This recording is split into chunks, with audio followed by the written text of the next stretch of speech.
Hello students, welcome back to our YouTube channel गोरांसी physics. अब today topic is application of Gauss law when point is on the surface.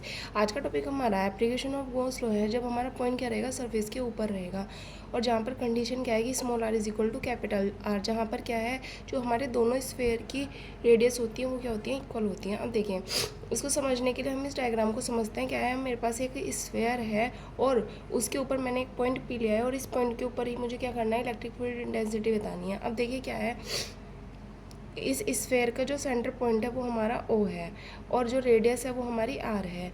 अब देखिए जब हमारी ओ से P पर क्या लगे, जब हमारी ओ से पी पर फोर्स लगाएंगे तो वहाँ पर इलेक्ट्रिक फील्ड की डायरेक्शन किधर की साइड आएगी, इधर की साइड आएगी। और जो हमारा यूनिट वेक्टर है वो भी हमारा जो वेक्टर एरिया आएगा वो किधर की साइड आएगा, इधर की साइड आएगा।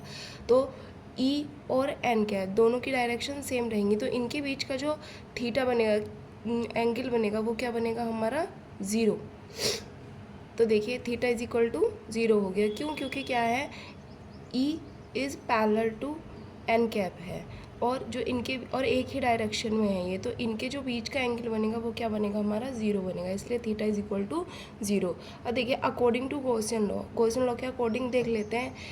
Electric flux integration E into D s और electric flux q upon epsilon naught, ये हमारी गॉस थ्योरम के अकॉर्डिंग होता है और ये हमारा कूलम्ब्स लॉ के अकॉर्डिंग होता है। तो हमने इनको क्या रख दिया, इलेक्ट्रिक फ्लक्स की दोनों वैल्यूज़ को इक्वल रख दिया। अब देखिए यहाँ पर वेक्टर साइन है, जब हम वेक्टर साइन हटाएंगे तो यहाँ पर क्या आएगा, एंगल आएगा।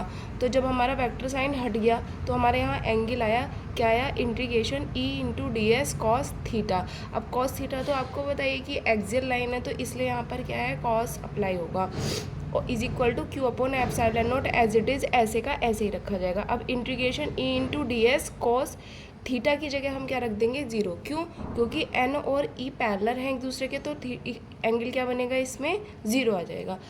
तो theta is equal to zero, तो हमने यहाँ पर ज़ीरो लिख दिया। अब देखिए कोस जीरो की जो वैल्यू होती है वो क्या होती है हमारी, 1 होती है, तो इसलिए हमने कोस जीरो की वैल्यू यहाँ पर क्या रख दी, 1 रख दी। तो हमारी फाइनल वैल्यू आ जाएगी integration E into D S is equal to Q upon epsilon not. अब देखिए इसका भी इंटीग्रेशन करेंगे तो ई बाहर आ जाएगा और integration D S is equal to Q upon epsilon not. अब इंटीग्रेशन डी एस जो है वो क्या है हमारा, ये हमें क्या लेना है, इस स्फीयर का एरिया लेना है, तो integration D S is equal to 4πr² होता है।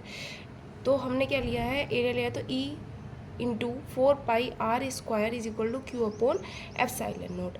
अब E is equal to Q upon epsilon naught हम इधर सेपरेट कर देंगे और हमारे 4πr² यहाँ मल्टीपल में था और यहाँ पर अपॉन में आ जाएगा, तो क्या हो जाएगा, 1/4πr²।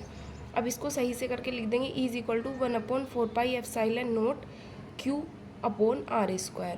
और यही क्या है हमारी, जब हमारा पॉइंट क्या रहेगा, सरफेस के ऊपर रहेगा, उसके ऊपर जो इलेक्ट्रिक फील्ड इंटेंसिटी आएगी वो क्या आएगी हमारी, is equal to 1/4π naught q upon r²। Thank you.